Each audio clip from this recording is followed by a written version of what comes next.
सामने काफ़ी हफ्तों से दुआ ज़हरा का केस है, उसकी गुमशुदगी का, और उसके बाद एक निकाहनामा सामने आया एक कमसिन बच्ची का, और फिर कुछ फ़ैसले हाई कोर्ट के अंदर हुए हैं और ट्रायल कोर्ट में मामला चल रहा है। हमें पीर के रोज़ जो है इंगेज किया गया है बतौर वकील इसके अंदर, और उसके बाद से जो भी इसमें पेश रफ्त है उस हवाले से आपको आगाह करने के लिए आज हमने मदऊ किया है। सबसे पहले आप जानते हैं कि हाई कोर्ट ने अपने फ़ैसले के तहत बच्ची को सेट एट लिबर्टी यानी कि अपनी मर्ज़ी के हवाले से आज़ाद कर दिया है कि वो जहाँ भी जाना चाहे। उसके अंदर चूँकि उन्होंने उसको आज़ाद करते हुए एक एज सर्टिफिकेट पे रिलायंस प्लेस की है, इन्हिसार किया है, और साथ में बच्ची की स्टेटमेंट भी किया है, तो उसका जो एक मनफी असर हमें सामने आ रहा है कि पुलिस अपनी ज़िम्मेदारी से एक तरीके से बरी-उज़्ज़मा हो गई है या अपने आप को समझ रही है। पुलिस ने फ़ौरन बग़ैर किसी देर किए उस फैसले के बाद सी क्लास के अंदर एक चालान जमा कराया। उस चालान के मुताबिक जो हमारे पास इस वक्त है उसको जब आप पढ़ते हैं तो नज़र आता है कि जो भी नादरा के डॉक्यूमेंट्स हैं जो कि वाक़े की तारीख से 7 साल पहले जिनका इजरा हुआ है, और हमारे यहाँ कानून इस हवाले से बड़ा क्लियर है कि अगर वाक़े से पहले कोई डॉक्यूमेंट्री प्रूफ हो उम्र के हवाले से किसी शख्स के, वो नादरा का डॉक्यूमेंट हो, बे फॉर्म हो, बर्थ सर्टिफिकेट हो, पासपोर्ट हो, तो उसको क्रेडिबिलिटी दी जाती है। अगर कोई क्राइम के बाद उसका इजरा हुआ होता, इन्होंने रिसेंटली जाके बे फॉर्म बनाया होता, तो उसकी वो बात ना होती।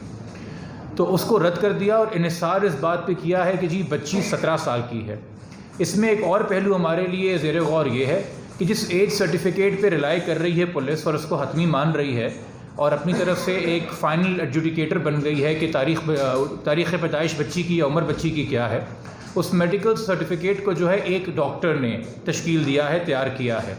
हमारे यहाँ कानून इस वाले से भी बहुत क्लियर है कि जब आप मेडिकल एविडेंस पर रिलाई करें, अगर आपको ज़रूरत पेश आए, वैसे तो डॉक्यूमेंट्री एविडेंस काफ़ी होता है, तो आप एक मेडिकल बोर्ड की रिपोर्ट लेते हैं जिसमें मल्टीपल एक्सपर्ट्स होते हैं। चूँकि ऑसिफिकेशन टेस्ट या ये जो आपकी हड्डी को एक्सरे देख के अंदाज़ा लगाया जाता है उम्र का, ये गेस वर्क होता है। इस पर सुप्रीम कोर्ट के बहुत वाज़ेह नज़ीरें हैं। तो बजाय इसके किसी एक डॉक्टर के गेस वर्क पर रिलाई किया जाए, मल्टीपल डॉक्टर्स का बोर्ड होता है, और मल्टीपल डॉक्टर्स जो हैं वो बोर्ड के तहत जो एक ओपिनियन सामने आता है उस पर लेके वो काम करते हैं। मज़ीद ये कि इसके साथ हमने जब चालान पढ़ा तो हमें नज़र आता है कि मरकज़ी जो मुल्ज़िम है इस केस का, ज़हीर अहमद, जिसके साथ निकाहनामा एक सामने आया है मुबैना, उसकी इंटेरोगेशन कोई भी नहीं हुई है। जब उसकी इंटेरोगेशन नहीं हुई है और जहाँ तक बच्ची के कुछ बयानात के ऊपर जो मुख्तलिफ़ अदालतों में दिए गए हैं उस पर इन्हिसार कर रही है पुलिस, तो उन बयान में से कोई भी बयान ये वाज़ेह नहीं करता, आपके इल्म में है कि बच्ची कराची से पंजाब कैसे गई है, किसके साथ गई है, कौन लेके गया है, कौन उसके अंदर फैसिलिटेट कर रहा था। तो जो सारे तमाम शवाहिद इकट्ठे करने के थे, जो इंटेरोगेशन करने की थी पुलिस की, वो नहीं कर रही। मज़ीद ये कि इस बात पे बहुत ज़्यादा इन्हिसार है कि बच्ची अपनी मर्ज़ी से गई है। बच्ची बार बार कह रही कि मैं अपनी मर्ज़ी से गई हूँ। हमारा कानून आज का नहीं, दहाइयों का इस बात से क्लियर है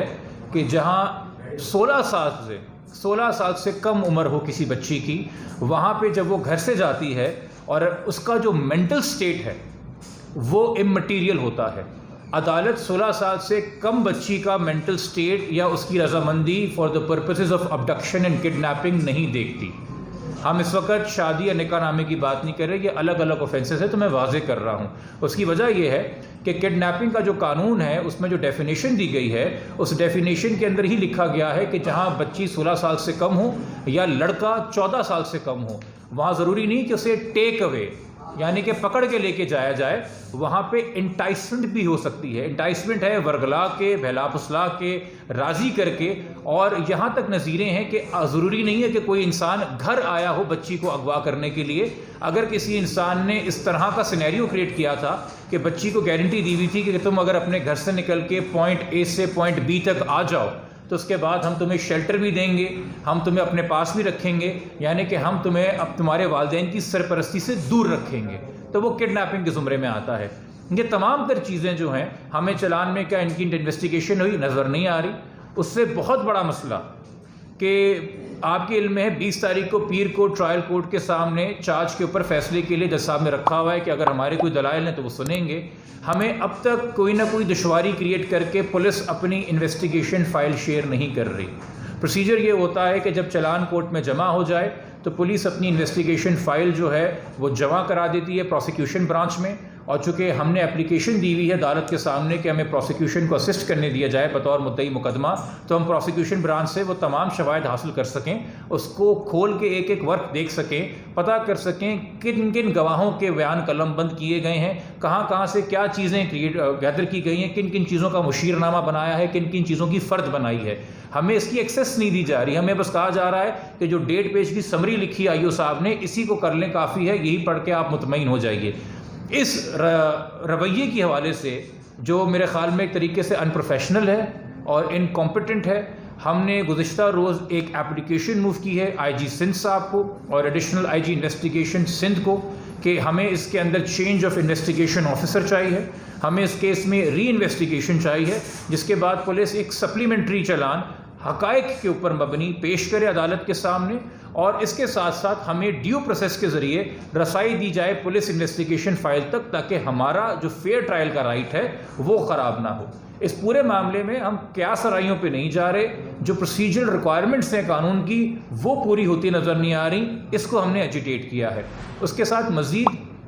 कि आज सुप्रीम कोर्ट के अंदर, मोहतरम मोअज़्ज़ज़ सुप्रीम कोर्ट के अंदर, हमने मोअज़्ज़ज़ सिंध हाई कोर्ट का जो फैसला था 8 जून 2022 का, उसको चैलेंज किया है एक CPLA के ज़रिए, और साथ में एक अबूरी आप कह रहे रिलीफ, इंटरिम रिलीफ के लिए दरख्वास्त दी है, जिसमें बुनियादी तौर पे हमने सस्पेंशन मांगी है हाई कोर्ट के ऑर्डर की, जिस ऑर्डर के तहत दुआ ज़हरा जो है वो आज़ाद है कहीं भी अपनी मर्ज़ी से जाने के लिए, और हमने अदालत से दरख्वास्त की है कि बच्ची को रिकवर करके या वालिदैन के हवाले या स्टेट कस्टडी में, जहाँ वो बेहतर समझें, कोई शेल्टर होम हो या चाइल्ड प्रोटेक्शन यूनिट हो, वहाँ रखा जाए जब तक इस केस का फैसला नहीं होता जो सुप्रीम कोर्ट के सामने है। और तीसरा, अगर अदालत बेहतर समझे, चूँकि हमारा NSR नादरा के डॉक्यूमेंट्स पे है, मगर फिर भी अगर अदालत बेहतर समझे कि मेडिकल एविडेंस देखना चाहिए तो मेडिकल बोर्ड कॉन्स्टिट्यूट करें। इस सिंगल एक्सपर्ट की रिपोर्ट के ऊपर NSR नहीं किया जा सकता। सुप्रीम कोर्ट जाने की बुनियादी वजह यह है कि देखिए, कानून और अदालतों में जो फैसले हैं वो नज़ीरों की रोशनी में होते हैं, और इंटरप्रिटेशन का, तर्जुमे का या एप्लीकेशन में फ़र्क हो सकता है। हम इस बात को बिल्कुल समझते हैं कि जब मोअज़्ज़ज़ सिंध हाई कोर्ट में आला जजेस बैठे हुए हैं, वो अपनी ज़िम्मेदारी भी जानते हैं, और उनको जैसी असिस्टेंस जैसे उनके सामने वकीलों ने दी, चूँकि आपके सामने ये भी मौक़िफ़ है कि AG सिंध जो सिंध हुकूमत के वकील हैं, उन्होंने पहले दिन ये रवैया अख्तियार कर लिया कि इसमें किडनैपिंग नहीं हुई है और चाइल्ड मैरिज लॉ का भी इतलाक़ नहीं होता है और बच्ची की स्टेटमेंट काफ़ी है। तो अदालत ने जो फैसला किया, यकीनी तौर पर जो असिस्टेंस उनको दी गई है उसकी रोशनी में किया है, और उन्होंने अपनी तरफ से कानून का ही इतलाक़ किया है। हमारी अंडरस्टैंडिंग कानून की नज़ीरों को लेकर थोड़ी मुख्तलिफ है। हम सुप्रीम कोर्ट से बुनियादी सदा ये कर रहे हैं हाई कोर्ट के फैसले के हवाले से कि हस्बे बेजा की जो कार्रवाई होती है, 491 की जो जुरिस्डिक्शन है अदालत की, उस जुरिस्डिक्शन के अंदर जब अदालत के सामने एक माइनर आए तो अदालत सिर्फ उस माइनर को गार्डियन की कस्टडी में दे सकता है, और गार्डियन या तो वालिदैन या ख़ानदान होगा या रियासत पाकिस्तान होगी किसी भी एक छोटे बच्चे की। और जहाँ पे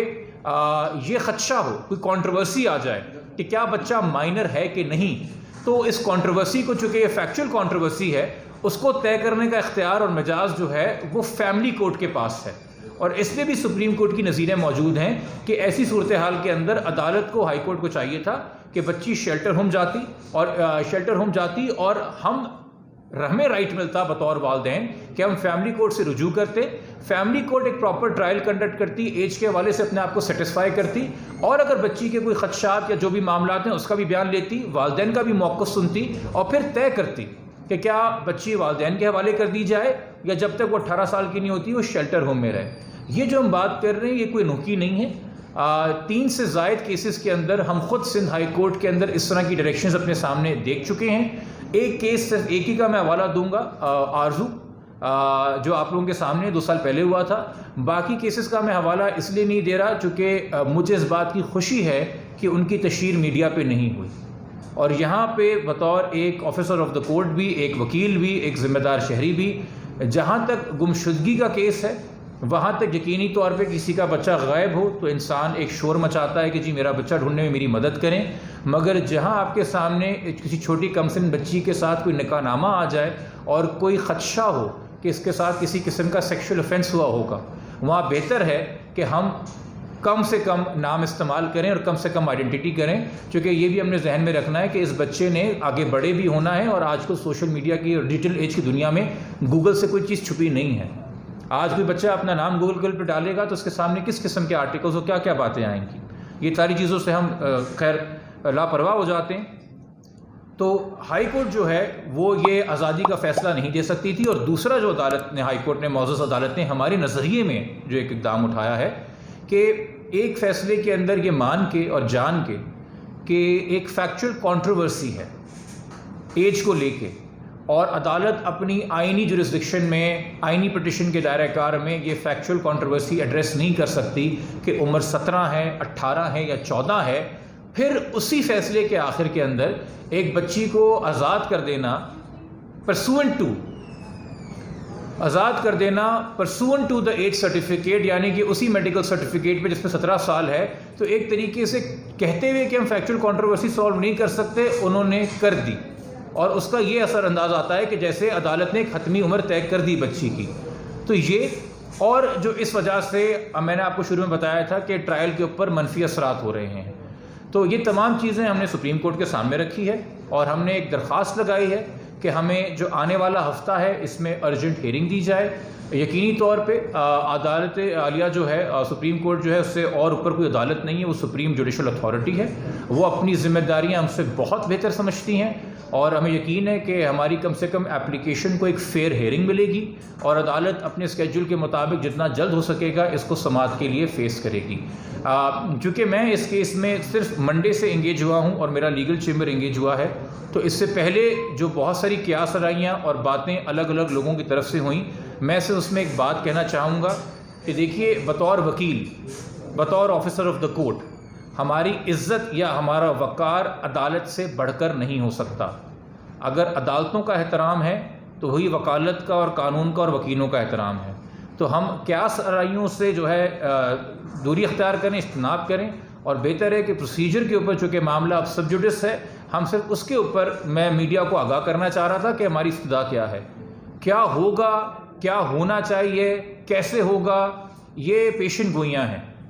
एक छोटी बच्ची के मामले में जिसकी पूरी ज़िंदगी उसके आगे सामने पड़ी हुई है, हम सिर्फ उम्मीद कर सकते हैं एक फेयर ट्रायल की एज़ पर प्रोसीजर, और जो कानून की नज़ीरें हमारे नज़दीक, हमारे सामने हैं। अब इस हवाले से आप कोई भी सवाल करना चाहें तो मैं हाज़िर हूँ। मैं दरख्वास्त